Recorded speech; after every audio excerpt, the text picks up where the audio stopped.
Today, I'm going to tell you the story of Thomas, a rancher who heard whimpers near his pen.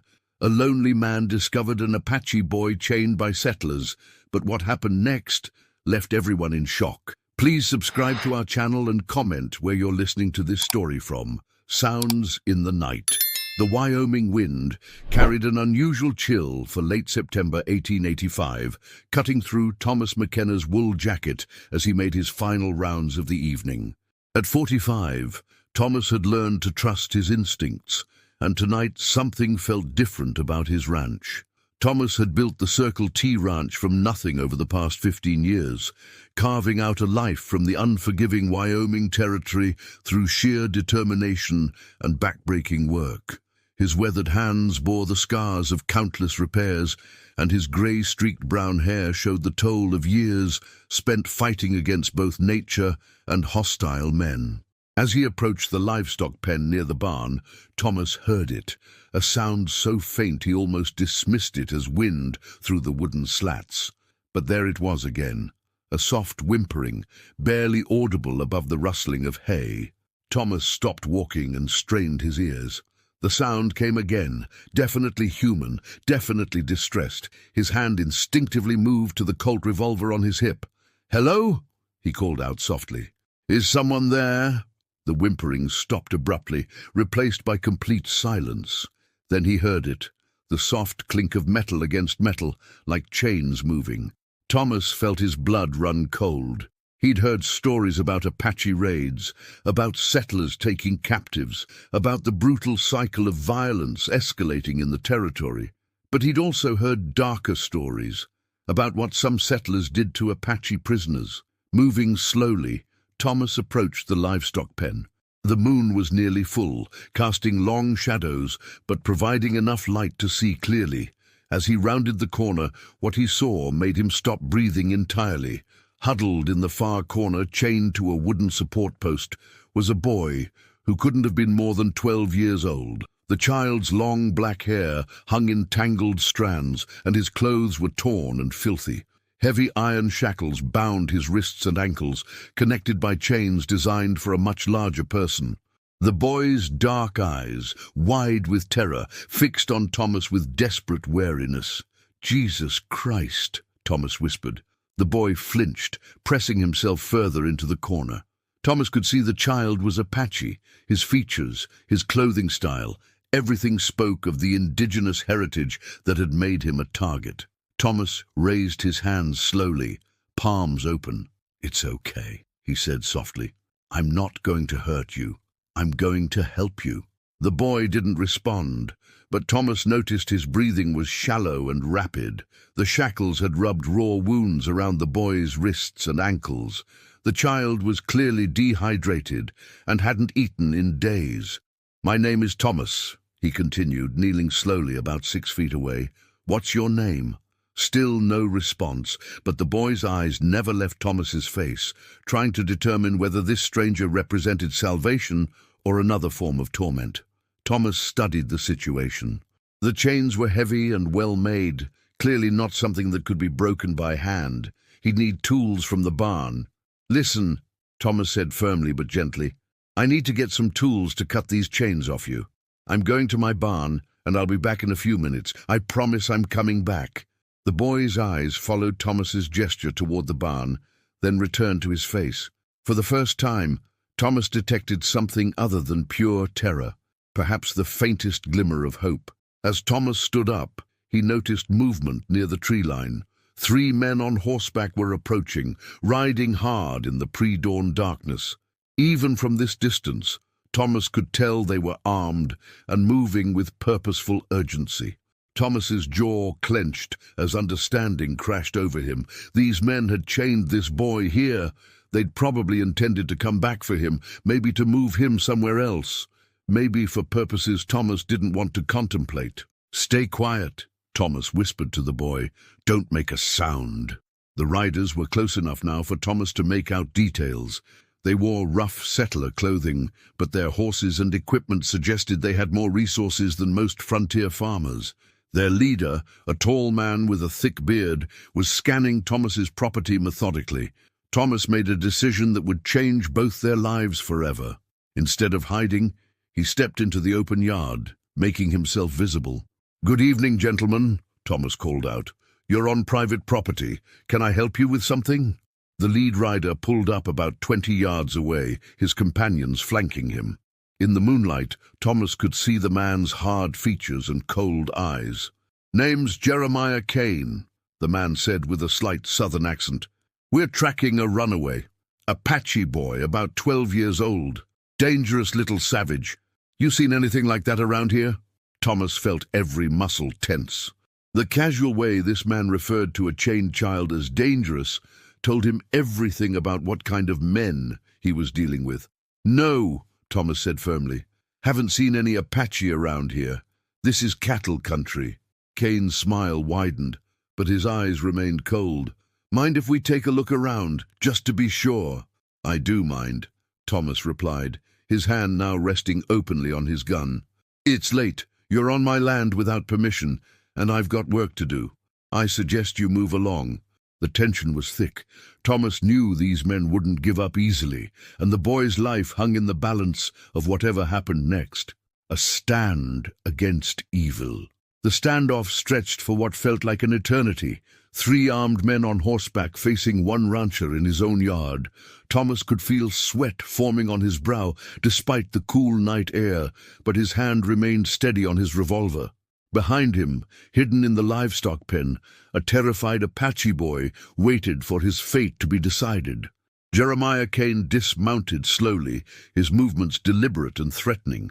His 2 companions remained on their horses, hands resting on their weapons. In the moonlight, Thomas could see these weren't ordinary settlers. Their equipment was too good, their horses too well fed, their confidence too practiced. "Now, Mr. Kane paused, waiting for Thomas to provide his name.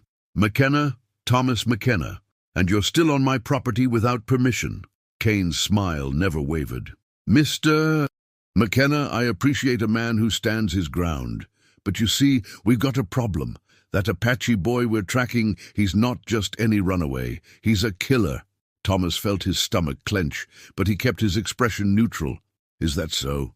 "Murdered a family 3 days ago. The Hendersons, good Christian folks with 2 little girls, cut their throats while they slept." Kane's voice carried the practiced tone of a man who'd told this lie many times. "Now I'm sure you understand why we need to find him quickly."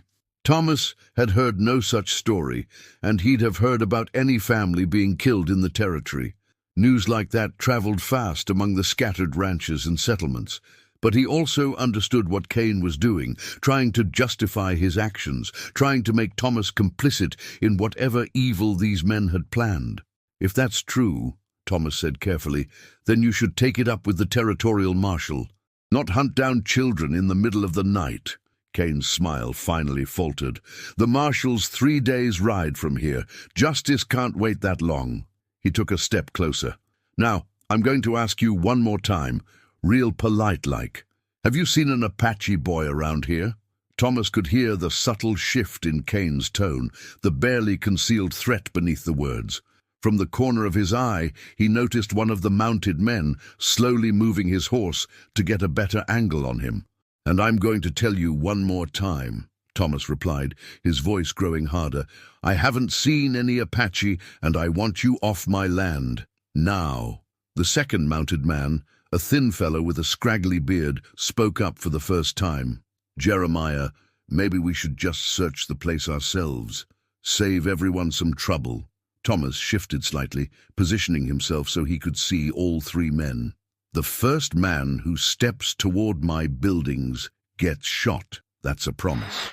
Kane studied Thomas's face in the moonlight, clearly trying to assess whether the rancher was bluffing. What he saw there, the steady gaze, the set jaw, the complete absence of fear, apparently convinced him that Thomas meant every word. "You know," Kane said conversationally, "there's laws against harboring criminals, especially Indian criminals. Man could lose his land over something like that. Could lose a lot more. Is that a threat?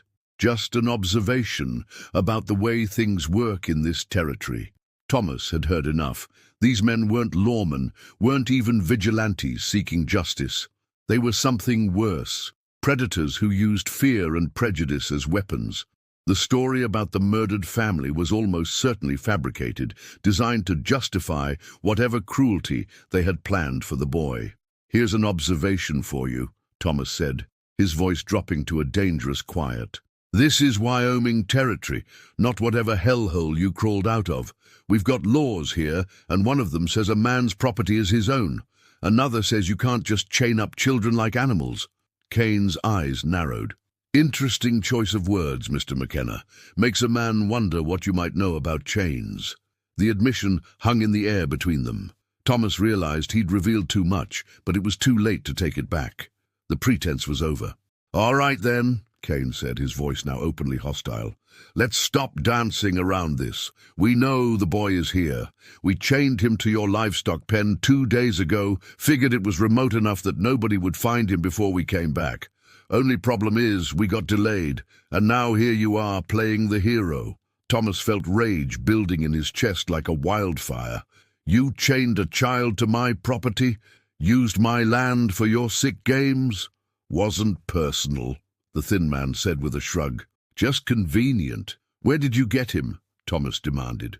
Kane remounted his horse, clearly preparing for whatever came next. "Bought him fair and square from some Apache who needed money more than they needed another mouth to feed. Cost us $20 and a bottle of whiskey." The casual way he spoke about buying and selling a human being made Thomas's vision blur with fury.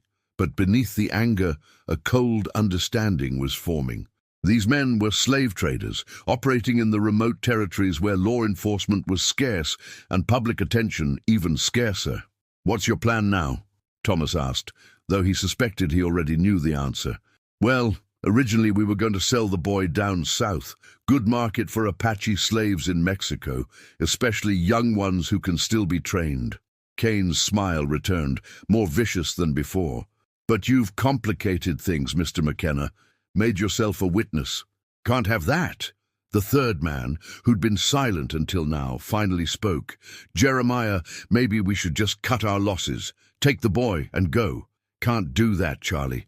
This man's seen too much, knows too much. Besides, look at this place." Kane gestured toward Thomas's ranch buildings. "Nice spread, isolated. Be ashamed to waste an opportunity like this." Thomas understood now that these men had never intended to simply retrieve the boy and leave. They were predators in every sense of the word, and they'd identified him as another potential victim. "You planning to kill me for my land?" Thomas asked bluntly. "Planning to defend ourselves against a dangerous criminal sympathizer," Kane corrected. "Tragic story, really. Rancher tries to help an Apache killer, gets himself murdered for his trouble. Of course, by the time anyone finds the bodies, we'll be long gone." Thomas calculated his odds. 3 armed men against 1. But he had the advantage of cover near the barn, and he knew his property better than they did. More importantly, he had something they didn't. A clear conscience and the absolute certainty that he was fighting for something bigger than himself. "One problem with your plan," Thomas said. "What's that?" "You're assuming I'm going to let you take that boy." Thomas drew his revolver in one smooth motion, the well-practiced movement of a man who'd survived 15 years on the frontier. "Big assumption." The night exploded into violence as all 3 men reached for their weapons simultaneously. Thomas dove behind a wooden fence post as bullets whined through the air where he'd been standing. From his concealed position, he could hear the boy in the pen whimpering in terror. "Stay down!" Thomas shouted toward the pen, hoping the child would understand enough English to follow the command. Thomas waited for a break in the gunfire, then rose quickly and fired twice. His first shot caught the thin man in the shoulder, spinning him from his saddle. His second shot went wide, but it sent Kane's horse rearing and gave Thomas time to find better cover behind a water trough. "You're just making this harder on yourself, McKenna," Kane shouted. "And on the boy. You think we won't make him pay for your stubbornness?" Thomas knew that threats against the child were designed to make him reckless, to draw him into the open. Instead, he forced himself to remain calm and methodical. He had 6 shots in his revolver, and he'd already used 2. He needed to make the remaining 4 count. The wounded man was trying to crawl toward cover, leaving a trail of blood in the dirt. Charlie had dismounted and was using his horse as a shield. Kane remained mounted, clearly intending to use his mobility as an advantage. Thomas heard movement from the direction of the livestock pen. Not the boy, but someone else. With growing horror, he realized that one of them must have circled around while he was focused on the main confrontation. The boy's scream cut through the night air like a knife. The boy's story. The gunfight ended as suddenly as it began. Thomas emerged from behind the water trough to find Jeremiah Kane face down in the dirt, his two companions either dead or unconscious. The acrid smell of gunpowder hung in the cool morning air. His immediate concern was the terrified whimpering coming from the livestock pen. Thomas approached the pen carefully, his hands visible and movements slow. The Apache boy was pressed against the far corner, his dark eyes wide with shock. The heavy chains still bound his wrists and ankles. "It's over," Thomas said softly. "They're gone. You're safe now." The boy stared at him without speaking, clearly trying to process what had just happened. Thomas could only imagine what the child had witnessed, captured, sold, chained like an animal, and now caught in a deadly gunfight. Thomas knelt down about 6 feet from the boy. "I'm going to get these chains off you, but I need to go to my barn to get the right tools. Will you be okay here for just a minute?" The boy nodded almost imperceptibly, the first direct response Thomas had gotten from him. Thomas retrieved bolt cutters and a file from his barn. Working slowly and carefully, he cut through the chains connecting the boy's shackles first. The individual shackles would require more delicate work, but at least the boy could move freely. As the chains fell away, the boy rubbed his raw wrists and looked up at Thomas with an expression that might have been gratitude. "Can you stand?" Thomas asked.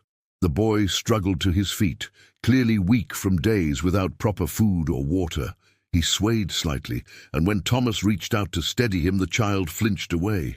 "It's okay," Thomas said quickly. "I won't hurt you, but you need food and water, and we need to clean those wounds." Thomas led the boy toward his house, walking slowly. As they passed the bodies in the yard, the boy glanced at them briefly but showed no emotion. Thomas wondered what horrors this child had already seen. Inside, Thomas guided the boy to a chair at his kitchen table and brought him water and bread. The boy drank greedily but ate slowly, as if uncertain whether the food was really meant for him. While the boy ate, Thomas heated water and gathered clean cloth for bandages. When he returned, he found the boy watching him with dark, intelligent eyes. "What's your name?" Thomas asked gently. For a long moment, the boy said nothing. Then, in a voice barely above a whisper, "Aitkine." Thomas tried to repeat the name but knew he wasn't getting it right. "Can you say it again?" "Aitkine," the boy repeated patiently. "That's beautiful. What does it mean?"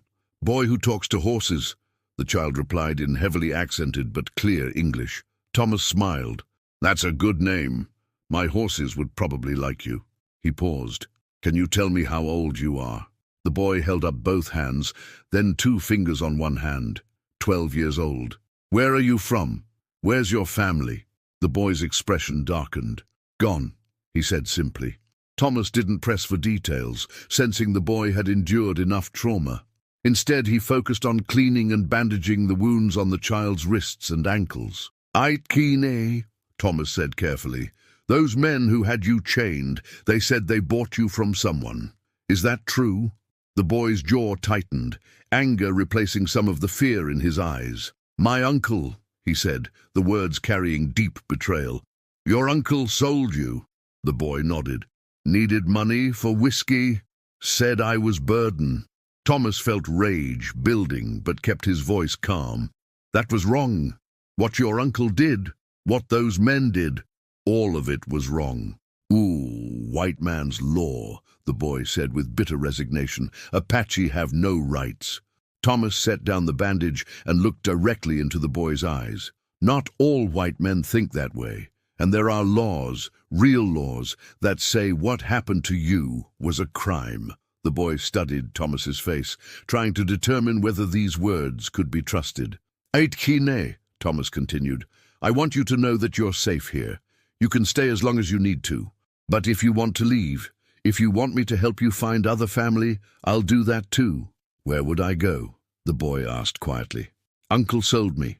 Tribe thinks I am dead. Have nowhere." The simple honesty broke Thomas's heart. This child had been betrayed by his own family, sold into slavery, and now faced a world where he truly had nowhere to turn. "You have somewhere now," Thomas said firmly. "This ranch, this home, it's yours if you want it." Doom! The boy looked around the simple kitchen, taking in the clean walls, the warm stove, the comfortable furniture. It was probably the first real home he'd seen since being taken from his tribe. "Why?" he asked. "Why help me?" Thomas considered the question carefully. "Because it's right," he said simply. "Because every child deserves safety and love, and a chance to grow up without fear." The boy was quiet for a long time. Finally, he looked up at Thomas and said, "I stay. Help with horses." Thomas smiled, the first genuine smile since finding the boy. "I'd like that. The horses would like that too." As the sun began to rise over Wyoming, Thomas realized his life had changed completely.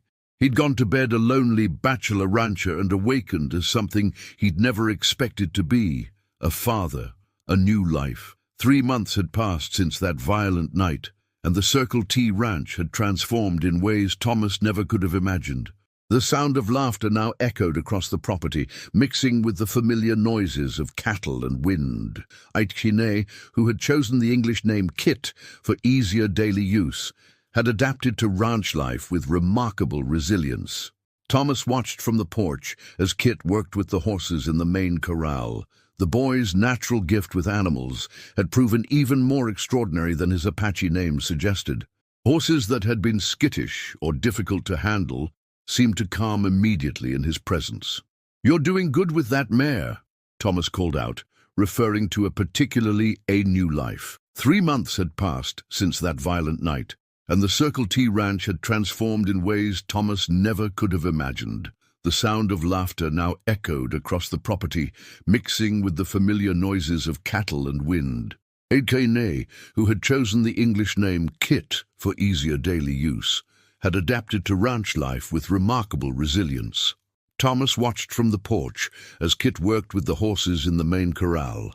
The boy's natural gift with animals had proven even more extraordinary than his Apache name suggested. Horses that had been skittish or difficult to handle seemed to calm immediately in his presence. "You're doing good with that mare," Thomas called out, referring to a particularly stubborn horse they'd been trying to break for weeks. Kit looked up with a smile that had become more frequent as the weeks passed. "She just needed someone to listen," he replied, his English improving daily through practice and Thomas's patient instruction. The transformation in the boy had been remarkable. When Thomas first found him chained in the livestock pen, Kit had been a terrified, traumatized child who flinched at every sudden movement. Now, while still cautious around strangers, he moved with growing confidence around the ranch. Thomas had spent considerable time teaching Kit not just English, but reading and basic mathematics. The boy had proven to be exceptionally intelligent, absorbing knowledge with an eagerness that suggested formal education had been denied to him for too long.